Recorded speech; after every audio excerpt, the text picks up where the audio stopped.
सुखिया सब संसार है, खावे और सोवे। दुखिया दास कबीर है, जागे और रोवे। सदगुरु कबीर इस दोहे के माध्यम से कहते हैं कि सुखिया सब संसार। अब यहां बात एकदम उल्टी मालूम पड़ती है कि सदगुरु कबीर जैसे संत कहते हैं कि संसार के लोग सुखी हैं और मैं दुखी हूं, तो लोगों के मन में संदेह तो होगा कि फिर सत्संग क्या करने जाएं। जब संसार के ही लोग सुखी हैं, जो लोग संसार में जी रहे हैं वही आनंदित हैं, तो फिर हम वहां क्यों जाएं सत्संग में। फिर तो अच्छा है जो जुआ खेल रहा है, अच्छा है अगर कोई चोरी कर रहा है, अच्छा है माता पिता के साथ दुर्व्यवहार कर रहा है, अच्छा है अगर कोई मांस मछली मदिरा का सेवन कर रहा है। और सदगुरु कबीर यहां वो बात नहीं कर रहे हैं जो हमें समझ में आ रही है, जो हम सबके समझ से थोड़ी ऊपर की बात है। सदगुरु कबीर यहां वही बात कर रहे हैं। ना तो अपने दुख से कबीर दुखी हैं और न तो संसार के लोग परमानंद के वजह से सुखी हैं। साहब कहते हैं सुखिया सब संसार है, खावे और सोवे। यहां सोना शब्द महत्वपूर्ण है। वे कहते हैं कि संसार का आदमी वस्तुतः सोया हुआ है, मूर्छा में है, और जब तक वह सोया हुआ है अपने दुख से अनजान है, अपनी पीड़ा से अनजान है। जैसे आपको कभी चोट लग जाए पैरों में या शरीर के किसी भी हिस्से में, और वो चोट बहुत ज्यादा गंभीर ना हो और आप किसी तरह मन को समझा के सो जाएं, तो जब तक आप जगे होते हैं उस दर्द की अनुभूति आपको होती है, उस घाव की, उस चोट की पीड़ा आपको पता चलती है। लेकिन जब गहरी नींद आ जाती है उस वक्त उसकी पीड़ा आपको पता नहीं चलती। अब इसका मतलब यह थोड़ा है कि घाव ठीक हो गया, कि चोट ठीक हो गई। चोट है, दर्द भी है, लेकिन निद्रा में आप चले गए, चेतना और मन का संबंध वहां खत्म हो गया, तो आप तक सूचना नहीं आ रही है कि हाँ पीड़ा है। बस इतना ही काम है कि आप नींद में गए, दर्द भूल गए। आप नींद में गए और आपके शरीर के जो भी कष्ट हैं आप उससे अनजान हो गए। सदगुरु कहते हैं संसार के लोगों की हालत यही, वो इतनी मूर्छा में है कि अपने दुख से ही अनजान है, वो अपनी पीड़ा से ही अनजान है, इसलिए उन्हें लगता है मैं सुखी हूं। और सुखी भी तब तक उन्हें लगता है कि मैं सुखी हूं जब तक वो अनुकूलता में होती है।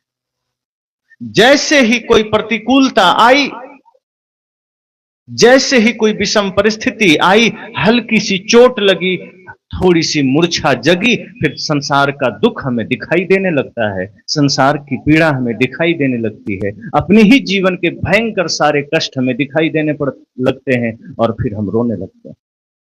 अब इसका आभास तब होता है जैसे कोई अपना गुजर जाए। तो जब तक सब सही था, जब तक सब साथ थे, तब तक हमें बड़ा आनंद आ रहा था, हम उसकी सुध भी नहीं ले रहे थे। लेकिन जैसे ही गुजरा तो भीतर एक खटका सा हुआ कि कोई अपना गया। अब आपको संसार की सच्चाई दिखने लग जाएगी, क्योंकि अभी तक थोड़ी मूर्छा थी, थोड़ी बेहोशी थी, लेकिन जैसे ही कोई अपना गुजरा कि हमें दिखने लग जाता है कि नहीं कोई अपना गया। अब संसार झूठा मालूम पड़ने लगता है, अब लगता है ये रिश्ते नाते झूठे हैं। आप देखेंगे कोई मरघट से घर लौटता है तो 2-4 घंटे तक लगेगा जैसे बुद्ध की आत्मा इसके भीतर समा गई है। हमेशा ध्यान में रहना, हमेशा बैराग की बात करना कि सब झूठा है, सब मिथ्या है, मोह माया है, कहां मन लगाना, सब झूठा है। लेकिन धीरे धीरे धीरे धीरे मूर्छा आती है, बेहोशी आती है, सब बुद्धत्व खत्म हो जाता है, फिर हम उसी अवस्था में चले जाते हैं। फिर पीड़ा भीतर छिपी है, दर्द भीतर है, समस्याएं भीतर है, लेकिन मूर्छा आ गई, हम उस दुख से अनजान हो गए, उस पीड़ा से अनजान हो गए। साहब कहते हैं सुखिया सब संसार है, इसी रूप में सुखिया है संसार, और कोई कारण नहीं कि वो सुखी है। अब देखिए किसी से आप कहिए कैसे हो, आदमी कहता है बढ़िया, चकाचक, एकदम फाइन। लेकिन थोड़ी बातचीत आप आगे बढ़ाइए, फिर वो अपनी कथा सुनाना शुरू कर देता है। क्या करें, काम तो बहुत करते हैं, परेशानी भी बहुत है, उस हिसाब से मेहनत का फल नहीं मिलता। बच्चे भी पढ़ रहे हैं, उतना बढ़िया रिजल्ट नहीं आता, पत्नी भी समय समय पर झगड़ा करती है, माँ पिता तो परेशान रहते ही हैं, दवा लानी पड़ती है, पड़ोसी भी जमीन थोड़ा सा हड़प लिया है, पता नहीं मुकदमा भी चल रहा है। अब इतनी गाथा सुना देता है कि आपकी आंखों में आंसू आ जाते हैं कि अभी क्षण भर पहले सब कुछ ठीक चकाचक बोला, तुरंत ये सुख गायब कहाँ होगा। बाहर से सब खोखला है, भीतर असलियत छिपा है।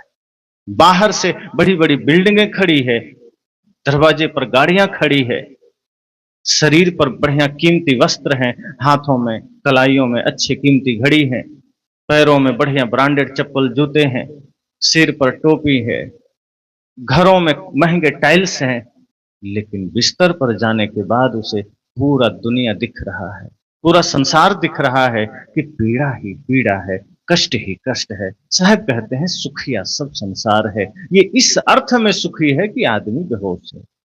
हम अपने दुख से इसलिए अनजान हैं क्योंकि हम बेहोशी में जी रहे हैं। जी हाँ, जहां जी रहे हैं उसे ही हमने संसार मान लिया है, उसे ही हमने अपना सब कुछ मान लिया कि जो कुछ हम कर रहे हैं यही सब कुछ है और इसी में किसी दिन हमें सुख मिल जाएगा। जैसे मृग तृष्णा की हाल, आप कभी मरघट बल्कि मरुस्थल में चले जाएं तो दूर दूर तक जहां रेत ही रेत है, बालू ही बालू है, आपको कुछ दूरी पर लगेगा जल है, चमक ऐसी दिखाई पड़ेगी कि जल है। फिर आपको ये भाव जगेगा कि कोई बात नहीं, थोड़ा चलेंगे तो जल के पास पहुंच जाएंगे, थोड़ी तृष्णा जो तृषा है, प्यास है, वो बुझ जाएगी। आप जैसे ही निकट होते जाते हैं वो जल का स्रोत भी दूर होते चला जाता है। वस्तुतः कहीं जल होता नहीं है, मरुस्थल पूरा रिक्त है जल से। बस वो मृग तृष्णा की गति है कि जगह जगह हमें जल का आभास तो होता है, जल कहीं होता नहीं, और उसी आभास की वजह से हम और आगे और आगे और आगे चलते चले जाते हैं। एक समय ऐसा आता है कि हम कोई और व्यवस्था नहीं करते, उसी जल की आश में, उसी जल की तृष्णा में आगे बढ़ते बढ़ते हम मृत्यु की गोद में चले जाते हैं। संसार की भी यही स्थिति। हम अगर कभी दुख का अनुभव भी करते हैं तो माया हमें इतना नए नए रूप दिखा देती है, इतना ज्यादा रंग रोगन दिखा देती है कि लगता है नहीं यहां दुख है, थोड़ा आगे निकलेंगे तो सुख मिलेगा। लगता है इस घर में दुख है, इस घर में पीड़ा है, थोड़ा नया घर ले लेंगे, नया घर बना लेंगे, शायद वहां आनंद मिल सके, शायद वहां पीड़ा से मुक्ति मिल सके। इस कपड़े में समस्या है, कपड़े और अच्छे खरीद लेंगे तो शायद सुख मिल सके। इस गाड़ी में दिक्कत है, कोई बढ़िया गाड़ी ले लेंगे और दिक्कतें मिट जाएगी। इस आशा में हम और संसार बटोरते चले जाते हैं, संसार को बढ़ाते चले जाते हैं, और इतना बढ़ाते बढ़ाते हमारे पास समय नहीं बचता कि हम उसका उपभोग भी कर सके। मृत्यु आकर खड़ी हो जाती है कि चल तेरा समय हो गया। तो हम इस तृष्णा में आगे बढ़ते जाते हैं कि शायद अब शांति मिल सके। और समस्या ये होती है कि संसार में ऐसे लोग बताने वाले भी मिल जाते हैं। जब हम जीवन में पीड़ित होते हैं, लगता है इस घर में शांति नहीं है, कई लोग कहते हैं क्या करें, घर तो बनाए, घर में शांति नहीं है। सब कुछ अच्छा किया, घर बढ़िया बनाए, कीमती कीमती वस्तुएं हमने उसमें लगाए हैं, पर्दे महंगे लगाए हैं, टाइल्स अच्छे क्वालिटी के लगाए हैं, बाथरूम बढ़िया बनाए हैं, लेकिन पता नहीं दुख क्यों है, क्या तकलीफ है, क्या दिक्कत रह गई, कहीं वास्तु तो नहीं खराब हो गया। और बताने वाले भी मिल गए, और कुछ ऐसे पंडित पुरोहित आपको मिल गए जिनसे आपने पूछ दिया कि घर तो बढ़िया है, सामान भी ठीक है, गाड़ियां भी है, पर पता नहीं दुख क्यों है। पंडित जी ने भी कह दिया कि हाँ तुम्हारा घर का पर्दा ठीक नहीं है, अब पर्दा बदल बदल दो। अभी तो हजारों के पर्दे लगाए थे, पंडित जी ने कह दिया। तो अब ये आभास हुआ कि शायद पर्दा ही कारण हो दुख का। अब हमारे मन में ये भाव बैठ गया कि शायद पंडित जी के बात सही हो, पर्दा ही दुख का कारण हो सकता है। और बहुत से लोग इस बहकावे में आ जाते हैं, फिर आप मेहनत करके पर्दे बदलते हैं, दुख तो मिटता नहीं है, दुख बना ही रहता है। पंडित जी फिर नया उत्तर लेकर आ जाते हैं कि नहीं नहीं, पर्दा के साथ साथ तुम्हारा बाथरूम गलत जगह बना हुआ, तो तोड़ना पड़ेगा, घर के बाहर बनाओ। अब तक बढ़िया से बनाया था, अब फिर मन में बात लगी कि शायद हमारे दुख का कारण बाथरूम ही है। अब आपने बाथरूम भी तोड़ा, तोड़ना ही पड़ेगा, पंडित जी ने कहा है, वरना बात झूठी हो जाएगी शास्त्रों की, फिर दुख तो आएंगे ही जीवन में। अब बाथरूम भी तोड़ा, बाहर बनाया, अब भी दुख नहीं मिटा, अब भी पीड़ा नहीं मिटी। अब पुनः पंडित जी नए उत्तर के साथ खड़े हैं, उनके पास 10-15 उत्तर तैयार रहते हैं, आप पूछते जाइए, वो उत्तर बदल बदल कर आपको उलझाते चले जाएंगे और आपको ऐसा उलझाएंगे जैसे वो जो कह रहे हैं वही दुख का कारण है। असली दुख से आपको परिचय नहीं कराएंगे, क्योंकि आप फिर जाग सकते हैं, आप होश में आ सकते हैं। और अगर आप होश में आ जाएंगे तो पंडित जी को दक्षिणा कौन देगा? वो तो अपनी दक्षिणा को लेकर आपको उलझा रहे हैं ताकि हमारा दक्षिणा चलता रहे। अब डॉक्टर अगर आपको सब कुछ सच्चाई बता दे तो उसका अस्पताल ना बंद हो जाए, इसलिए उलझाते रहता है, किसी तरह ये बीमार रहे, काम चलता रहे। कई गैरेज वाले होते हैं, आप कभी उनका संग करिए, वो सच्चाई बता देते हैं कि हम लोग बहुत बढ़िया से किसी का गाड़ी नहीं बनाते। अब कोई अपना है बना देते, वरना कुछ ना कुछ त्रुटि छोड़ देते हैं। अब बढ़िया से बना देंगे 2-4 साल मेरे पास आएगा ही नहीं, हमारा गैरेज कैसे चलेगा? तो कुछ ऐसा छोड़ देते हैं जिसके वजह से उन्हें महीना 2 महीना में आना बना रहे। पंडित भी यही करता है। वो आप अगर कोई समाधान पूछते हैं तो वो धीरे धीरे वही गैरेज और डॉक्टर की हालत है वकील की, वकील भी केस को खींचते चला जाएगा महीनों, ताकि उसका पेमेंट बनता रहे। पंडित भी वही करते हैं, बाथरूम तोड़वा दिया, पर्दे बदलवा दिया।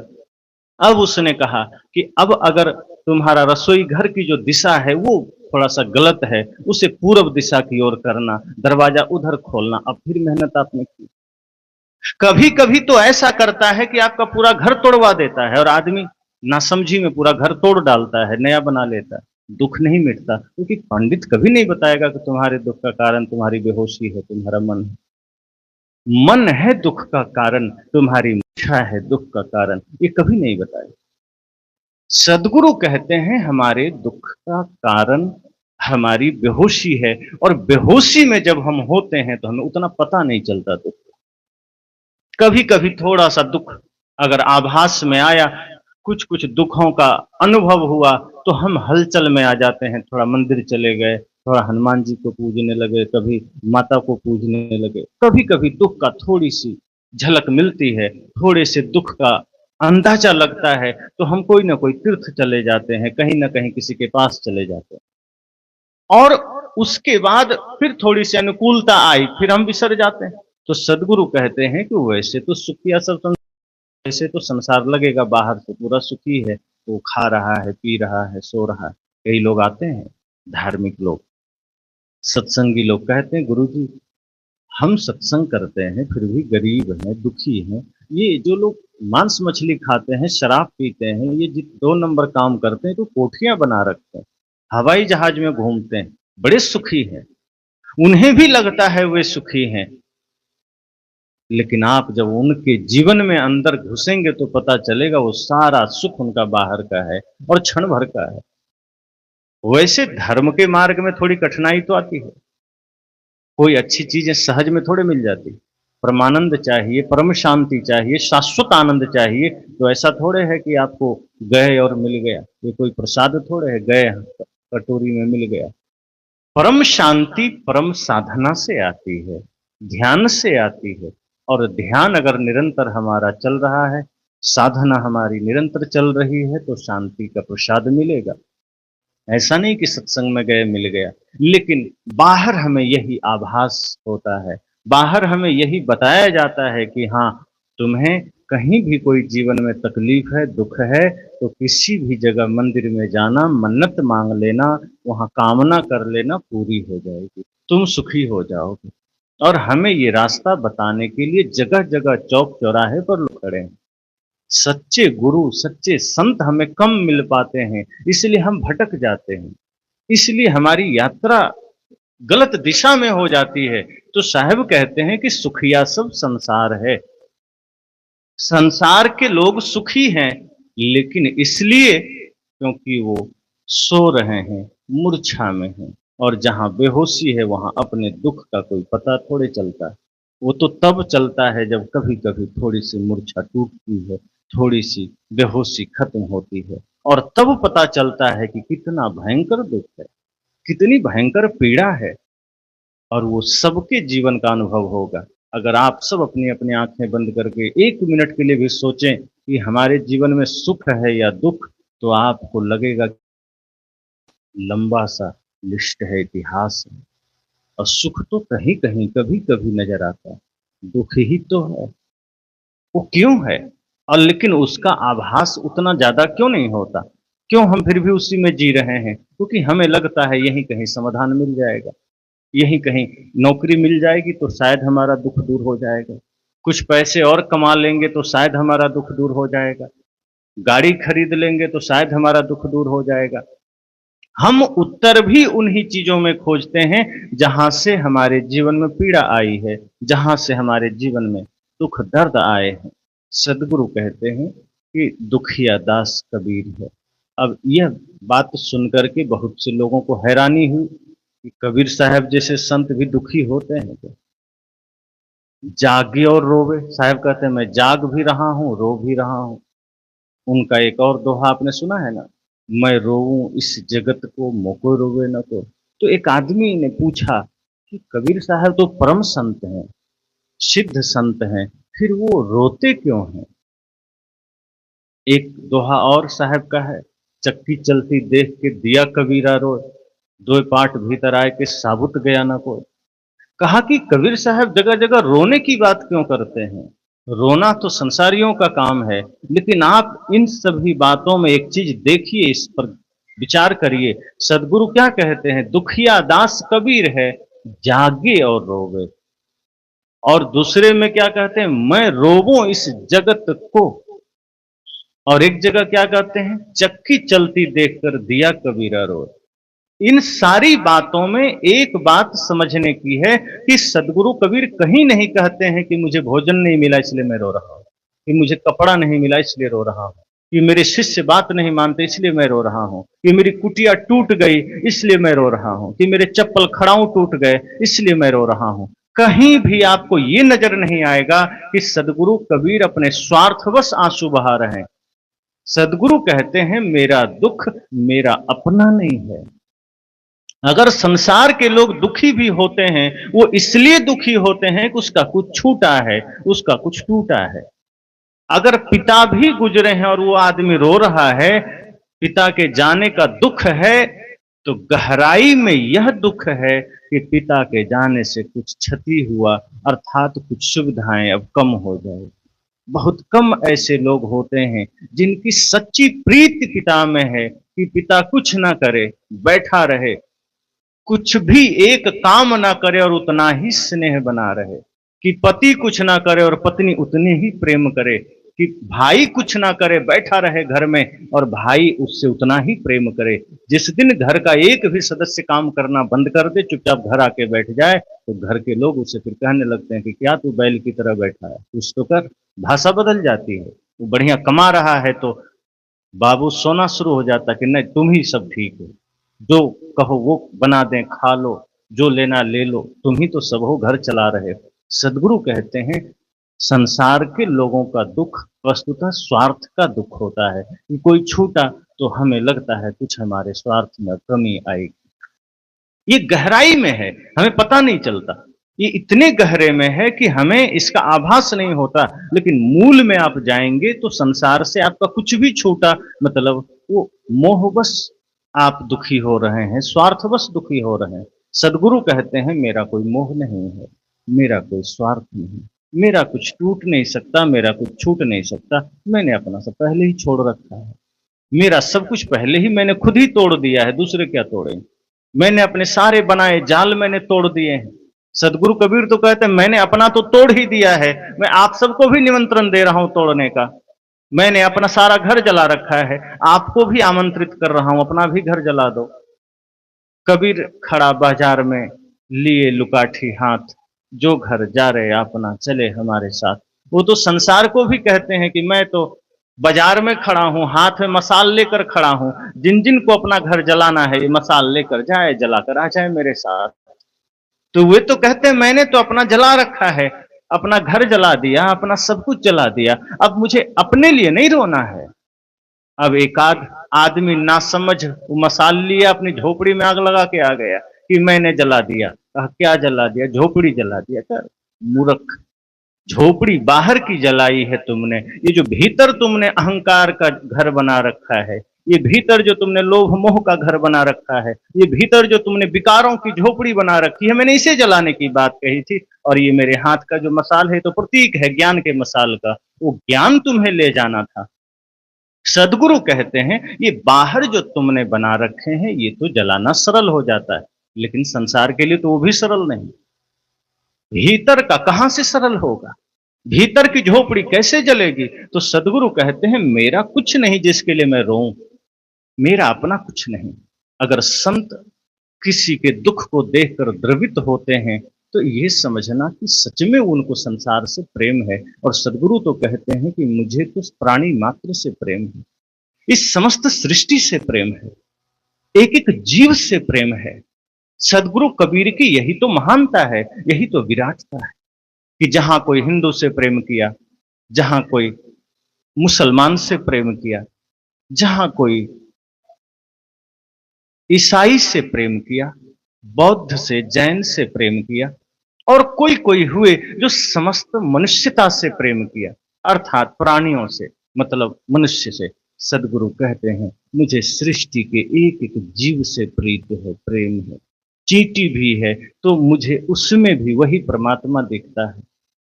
कोई मुर्गी मुर्गा है उसमें भी वही परमात्मा दिख रहा है। कोई हाथी है उसमें भी वही दिख रहा है, सांप में भी वही दिख रहा है। तो सदगुरु कबीर का प्रेम साधारण नहीं है, वो समस्त सृष्टि से है, समस्त जीवों से है। तो उनका दुख भी तो अपना दुख नहीं होगा ना। अगर वो दुखी भी हो रहे हैं तो संसार के दुख से दुखी हैं। तो सदगुरु कहते हैं दुखिया दास कबीर है, मतलब अगर किसी के जीवन में दुख है तो वो दुख मेरा दुख है। और तुलसीदास जी तो कहते ही हैं पर दुख द्रवहि सो संत सुजाना, कि जो दूसरे के दुख को देखकर द्रवित हो उठे वही संत है। अपने दुख से तो हर कोई दुखी होता है। खाने को नहीं मिला आदमी रोने लगा, कपड़ा नहीं मिला रोने लगा, घर बढ़िया नहीं तो रो रहा है, बेटा बात नहीं माना तो रो रहा है, अपनी बात पूरी नहीं हुई, गहने नहीं मिले, पति कुछ नहीं किया, पत्नी कुछ नहीं की, समय पर भोजन पत्नी ने बना के नहीं दिया, पति रो रहा है, पति ने कोई सामान ला के नहीं दिया, पत्नी रो रही है। तो ये तो संसार का नियम है, अपने लिए रोना, अपने सुख में कमी आ जाए तो रोना, और अपनी ही व्यवस्थाओं में कमी आ जाए तो रोना। सदगुरु कहते हैं मेरा रोना मेरे व्यवस्थाओं के लिए नहीं, आपके जीवन के कष्ट को देखकर है।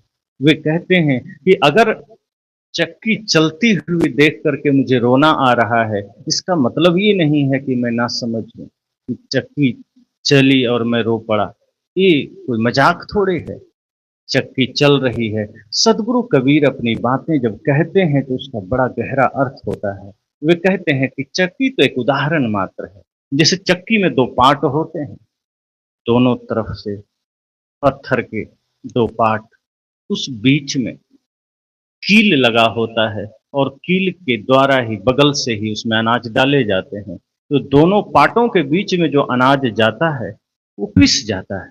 सदगुरु कहते हैं इसी तरह मैं संसार को देखता हूँ, एक तरफ जन्म और एक तरफ मृत्यु का पार्ट है, और सारे जीव इसमें पिस रहे हैं, मुझे रोना आ रहा है। मैं नहीं चाहता कि इस जन्म और मृत्यु के इस पार्ट में काल के द्वारा ये जीव पिसा जाए। तो क्या उपाय है? सदगुरु कहते हैं फिर उपाय यही है कि जैसे उस चक्की में कील के ठीक बगल में कोई दाने रह जाएं तो पिसने से बच जाता है, जो कील से थोड़ा दूर चला जाता है वो पिस जाता है, और जो उस खूंटे उस कील उस लकड़ी के सहारे रह जाता है वो पिसता नहीं, वो बच जाता है। सदगुरु कहते हैं इस जन्म और मृत्यु के पाठ में, इस संसार रूपी पाठ में, सदगुरु रूपी कील के निकट जो जीव चला जाता है, संत के निकट जो व्यक्ति चला जाता है, उसको यमराज पीस नहीं पाता, वो सुरक्षित बच जाता है।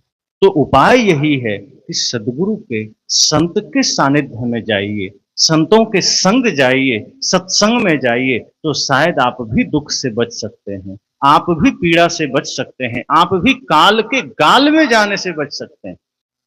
इसलिए साहब ने कहा दुखिया दास कबीर है, जागे और रोवे। जागे, वहां पहली पंक्ति में सोना शब्द है, जो सोने का अर्थ बेहोशी है, मूर्छा है। और यहाँ जागा हुआ। सदगुरु कबीर तो जागे हुए हैं, वो तो होश में हैं।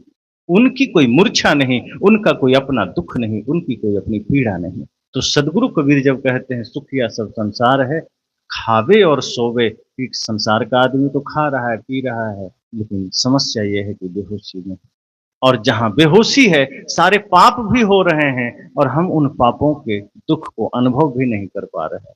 अनुभव भी तब करते हैं जब हम उसका उपाय नहीं कर सकते। यही तो समस्या है। कितने पाप हमारे जीवन में होते हैं। कई आदमी कहता है मैं सत्संगी हूं फिर भी दुख मिलता है। कई आदमी कहते हैं मैं मांस मछली नहीं खाता, बीड़ी तंबाकू नहीं खाते पीते, फिर भी दुख मिलता है। मंदिर जाता हूं फिर भी दुख मिलता है। बहुत ऐसे पाप हैं जो अनजाने में होते हैं। बहुत ऐसे हमसे भूलें हैं जो अनजाने में होती है, जिसका हमें पता नहीं होता। अब वो सब कहाँ जाएगा? हमें लगता है कि वो सब मिट जाएगा। वो सब भी हमें मिलते हैं। जो हम आज करते हैं उसका तो मिलता ही है, जो पूर्व का हमारे हमारे कुछ कर्म हैं, कुछ संस्कार हैं, उसके भी फल मिलते हैं। और जो आज हम पाप कर रहे हैं उसका भी अभी भी मिलता है, आगे भी मिलेगा। क्षमा नहीं होगी।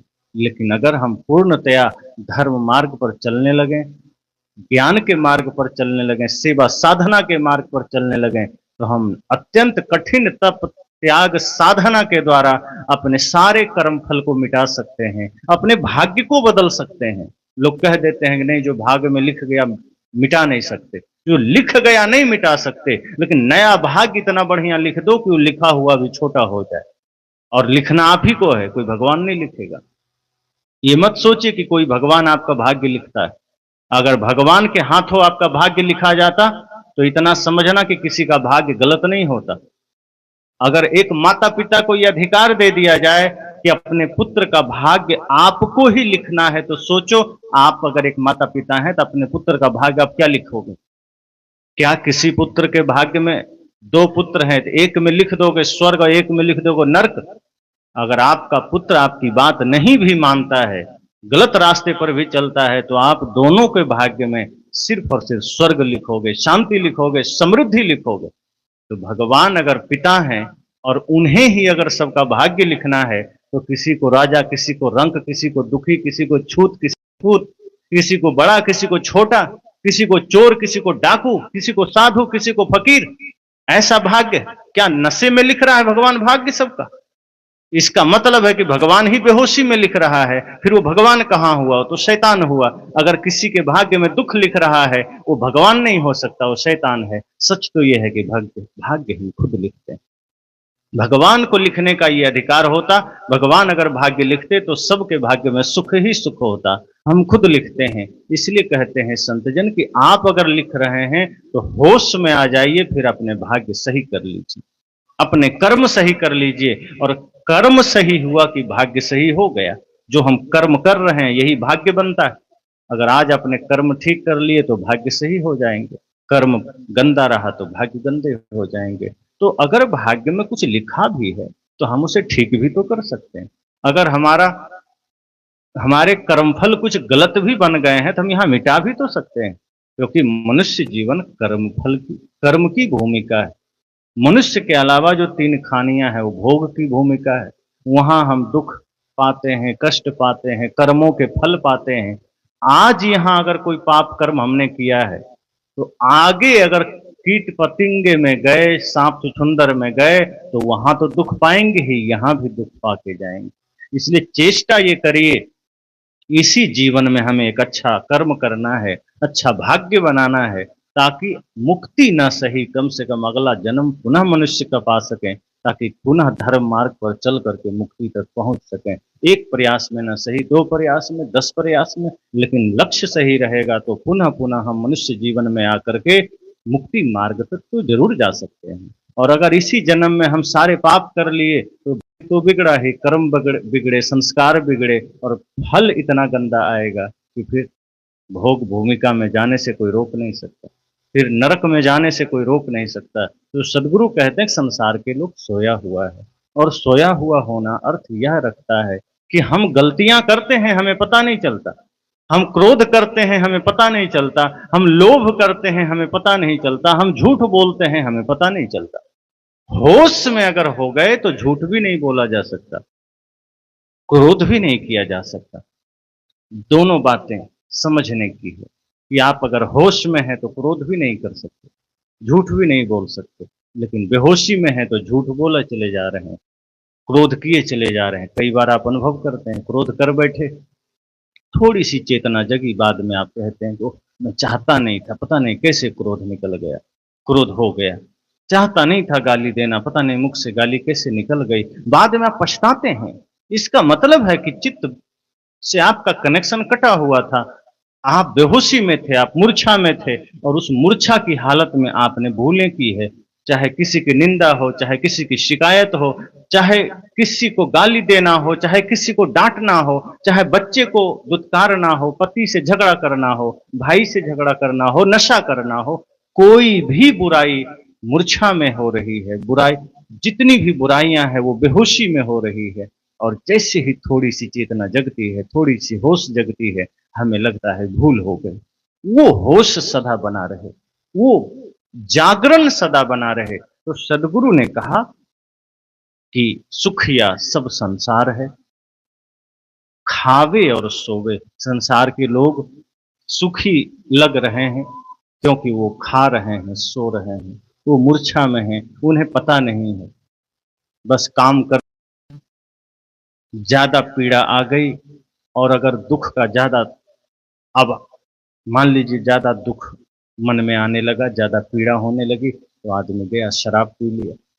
शराब पीता ही इसलिए है ताकि दुख से थोड़ा बच सके। लोगों से पूछते हैं क्यों दुख पीते? ओ, तनाव था, बड़ा डिप्रेशन था, समस्या थी, मन विचलित था, तो सोचा क्या करूं, तो थोड़ा शराब पी लिया। अब जितना देर पिया उतना देर बुद्धि से कनेक्शन हट गया, मन मूर्छित हो गया, जैसे नींद में होता है, बस मूर्छा में चले गए। तो जो दुख का आभास हो रहा था, जो डिप्रेशन, जो टेंशन मन में चल रहा था, नशा करते ही वो खत्म हो गया। वो नशा करने से दुख नहीं खत्म हुआ, बस उसका आभास होने का जो एक संपर्क सूत्र जो था, जो कनेक्शन था, वो थोड़ी देर के लिए कट गया, तो आदमी नशा कर लेता। उसी वक्त जागने का समय है। जैसे ही कभी जीवन में दुख आभास हो, दुख की पीड़ा का अनुभूति होने लगे, तुरंत ध्यान की ओर जाना, सत्संग की ओर जाना। हम शराब की ओर चले जाते हैं। शराब आपके समस्या का समाधान नहीं है, वो अंग्रेजी दवा की तरह है कि जैसे कोई सिर में दर्द है और आपने दवा खाया, 1 घंटे के लिए दर्द गायब हो गया। ये नशा, ये शराब वही काम करती है कि आपको दुख में, आप दुख में हैं, पीड़ा में हैं, कष्ट में हैं, आपने शराब थोड़ी देर के लिए संसार से कनेक्शन हट गए, आपको लगा कि दुख से हम मुक्त हो गए। मुक्त नहीं हुए, वो भीतर वो दुख और पुष्पित पल्लवित हो रहा है, वो और बड़ा हो रहा है, और फिर एक दिन इतना बड़ा हो जाता है कि शराब ही आपका जीवन बन जाता है, दूसरा कोई साधन नहीं उससे बचा जा सके। फिर वो धीरे धीरे बढ़ती चली जाती है। फिर आपके जीवन में ऊपर से शराब और नीचे से सारी बुराइयां इतनी बड़ी हो जाती है कि वो, भले ही आपकी पहचान थोड़ी है, वरना काम तो पूरा रावण का ही हो जाता है। अगर पहचान बढ़ जाए तो रावण से कम नहीं है, हर एक व्यक्ति फिर रावण बन जाता है। इसलिए कि सुखी दिखने वाला यह संसार, राग रंग में मस्त दिखने वाला यह संसार मूर्छा में है, बेहोशी में है। उसे अपने ही दुख का आभास नहीं है क्योंकि वो बेहोशी में है। लेकिन जैसे ही कभी कभी थोड़ी सी चोट लगती है संसार से, थोड़ी सी रगड़ा, थोड़ा सा रगड़ा पड़ता है संसार का, थोड़ा झटका लगता है, कोई अपना छूटा, कुछ टूटा, कुछ किसी ने आपका लूटा, उस वक्त आभास होता है कि दुख तो है। लेकिन उस दुख को मिटाने के लिए फिर आप शराब का सहारा ले लेते हैं, नशा का सहारा ले लेते हैं, फिर सत्संग में नहीं जाते, ज्ञान में नहीं जाते। ये ज्ञान आपको जागृत करता है। सदगुरु कहते हैं मैं जागा हूं, मैं होश में हूं, इसलिए मैं दूसरों की भी पीड़ा समझता हूं, मैं दूसरे का भी दर्द समझता हूं। इसलिए साहब कहते हैं मैं रोऊं इस जगत को, मुको रोवे न को। कोई हमें सपोर्ट नहीं करता। मैं तो संसार के लिए चिंतित हूं कि मैं चाहता हूं जिस शांति को मैंने पाया है, जिस परम आनंद को मैंने पाया है, जीवन रहते, श्वास रहते आप भी पा लीजिए। तो कई लोग कहते हैं कबीर साहब हैं इसलिए पा लिए, हम लोग तो छोटे लोग, यही हम भूल कर बैठते हैं। हम अपने को कबीर साहब से अलग मान लेते हैं। किसी भी संत से जहां हमें प्रेरणा मिल सकती है, हम तुरंत उन्हें इतना बड़ा बना के मंदिर में बिठा देते हैं कि हम ये बचने का एक तरीका है कि वो तो भगवान है, वो तो राम है, वो तो सदगुरु है, वो तो संत है, हम कहाँ कुछ कर सकते हैं। आप जिस तरह अभी साधारण हैं, अपने आप को मान रहे हैं, जितने बड़े बड़े संत महापुरुष हुए संसार में आने के समय इतने ही साधारण थे, इतनी ही कठिनाइयों को उन्होंने सहा है, इतनी ही पीड़ा को उन्होंने सहा है, लेकिन उनकी ये पीड़ा उनके विरक्ति का साधन बना, उनके आनंद का साधन बना। आप अपनी इस पीड़ा को और नरक का साधन बना लेते हैं और डूबने का साधन बना लेते हैं। इसलिए यह चेष्टा करिए कि जो मार्ग सदगुरु कबीर ने दिया, हमें उस पर चलना चाहिए, हम भी उस मार्ग तक पहुंच सकते हैं और यही दुख से मुक्ति का मार्ग है। तो दुखिया दास कबीर है, जागे और रोवे। अगर आपके जीवन में जागरण आ जाए तो आप भी दुनिया के दुख को देख करके द्रवित हो सकेंगे। अभी तो हम अपने ही दुख को नहीं समझ पा रहे हैं, दूसरे को क्या दुख से मुक्ति दे सकेंगे। जीवन का उद्देश्य यह है कि खुद जाग जाइए और कुछ ऐसा करिए कि आप दूसरे के भी दुख को दूर कर सकें। खुद प्यास बुझा लीजिए ताकि किसी प्यासे को जल पिला सकिए।